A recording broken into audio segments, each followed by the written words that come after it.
হিমা দাস যি বিশিষ্ট দৌৰবিদ আমি ধিং এক্সপ্ৰেছ বুলি জানো অসমবাসী ৰাইজে। তেখেতে আজি অসুস্থ হৈ এঘণ্টামানৰ আগতে আহি পেলাই আমাৰ হেল্থ চিটি হস্পিটেলত চিকিৎসাধীন হৈছে। মই প্ৰথমতে অসমবাসী ৰাইজক জনাইছোঁ যে তেখেত অসুস্থ হয়, কিন্তু কোনো চিন্তাৰ কাৰণ নাই। তেখেত একচুৱেলি লাষ্ট 3 দিনৰ পৰা জ্বৰ আৰু কাহ এই দুটা বেমাৰ তেওঁ ভুগিছিলে আৰু খুব দুৰ্বল হৈ আহিছে। আজি আমাৰ হস্পিটেলৰ বিশিষ্ট চিকিৎসক ডক্টৰ ভৱানী প্ৰসাদ চক্ৰৱৰ্তী লগতে আমাৰ অন্যান্য যিটো টীম আছে তেওঁলোকৰ আণ্ডাৰত তেওঁ চিকিৎসাধীন। আমি ইতিমধ্যে তেখেতৰ গোটেইখিনি ইনভেষ্টিগেশ্যন আৰম্ভ কৰিছোঁ। ইনভেষ্টিগেশ্যনৰ ৰিপৰ্টখিনি অহাৰ পিছত আমি পৰৱৰ্তী পৰ্যায়ত বা অহাকালি আপোনালোকক জনাম তেওঁৰ কি নেক্সট ষ্টেপ কি হ'ব। আৰু তেওঁক HDUত একচুৱেলি এডমিট কৰা হৈছে, ষ্টেপ ডাউন ICU বুলি কয়। বৰ্তমান তেওঁ ষ্টেবলে হৈ আছে, কোনো বিশেষ চিন্তাৰ কাৰণ নাই। আমি ট্ৰিটমেণ্ট আৰম্ভ কৰিছোঁ আৰু ৰিপৰ্টখিনি অহাৰ পিছত আমি পৰৱৰ্তী পৰ্যায়ত আপোনালোকক আৰু বাকীখিনি জনাম যে তেওঁক আমি কেইদিন থাকিব লাগিব বা আৰু কি ট্ৰিটমেণ্টৰ দৰকাৰ। হিমা দাস যি বিশিষ্ট দৌৰবিদ আমি ধিং এক্সপ্ৰেছ বুলি জানো অসমবাসী ৰাইজে। তেখেতে আজি অসুস্থ হৈ এঘণ্টামানৰ আগতে আহি পেলাই আমাৰ হেল্থ চিটি হস্পিটেলত চিকিৎসাধীন হৈছে। মই প্ৰথমতে অসমবাসী ৰাইজক জনাইছোঁ যে তেখেত অসুস্থ হয়, কিন্তু কোনো চিন্তাৰ কাৰণ নাই। তেখেত একচুৱেলি লাষ্ট 3 দিনৰ পৰা জ্বৰ আৰু কাহ এই দুটা বেমাৰ তেওঁ ভুগিছিলে আৰু খুব দুৰ্বল হৈ আহিছে।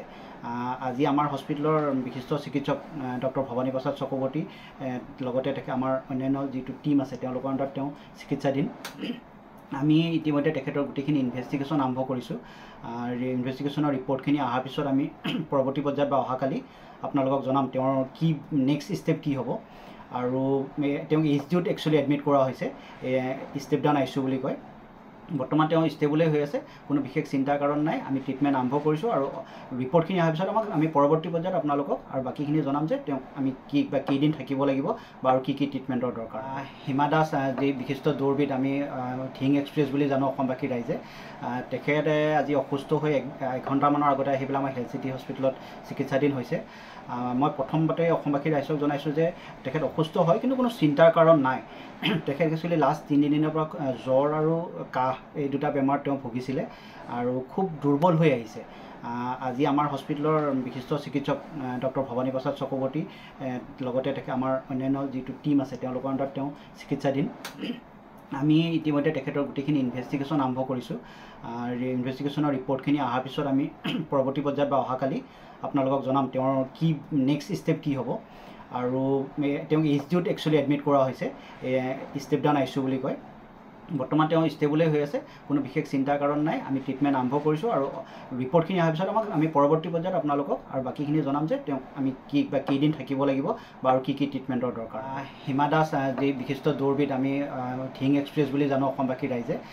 তেখেতে আজি অসুস্থ হৈ এঘণ্টামানৰ আগতে আহি পেলাই আমাৰ হেল্থ চিটি হস্পিটেলত চিকিৎসাধীন হৈছে। মই প্ৰথমতে অসমবাসী ৰাইজক জনাইছোঁ যে তেখেত অসুস্থ হয়, কিন্তু কোনো চিন্তাৰ কাৰণ নাই। তেখেত একচুৱেলি লাষ্ট 3 দিনৰ পৰা জ্বৰ আৰু কাহ এই দুটা বেমাৰ তেওঁ ভুগিছিলে আৰু খুব দুৰ্বল হৈ আহিছে। আজি আমাৰ হস্পিটেলৰ বিশিষ্ট চিকিৎসক ডক্টৰ ভৱানী প্ৰসাদ চক্ৰৱৰ্তী লগতে আমাৰ অন্যান্য যিটো টীম আছে তেওঁলোকৰ আণ্ডাৰত তেওঁ চিকিৎসাধীন। আমি ইতিমধ্যে তেখেতৰ গোটেইখিনি ইনভেষ্টিগেশ্যন আৰম্ভ কৰিছোঁ। ইনভেষ্টিগেশ্যনৰ ৰিপৰ্টখিনি অহাৰ পিছত আমি পৰৱৰ্তী পৰ্যায়ত বা অহাকালি আপোনালোকক জনাম তেওঁৰ কি নেক্সট ষ্টেপ কি হ'ব। আৰু তেওঁক HDUত একচুৱেলি এডমিট কৰা হৈছে, ষ্টেপ ডাউন ICU বুলি কয়। বৰ্তমান তেওঁ ষ্টেবলে হৈ আছে, কোনো বিশেষ চিন্তাৰ কাৰণ নাই। আমি ট্ৰিটমেণ্ট আৰম্ভ কৰিছোঁ আৰু ৰিপৰ্টখিনি অহাৰ পিছত আমি পৰৱৰ্তী পৰ্যায়ত আপোনালোকক আৰু বাকীখিনি জনাম যে তেওঁক আমি কেইদিন থাকিব লাগিব বা আৰু কি ট্ৰিটমেণ্টৰ দৰকাৰ হ'ব।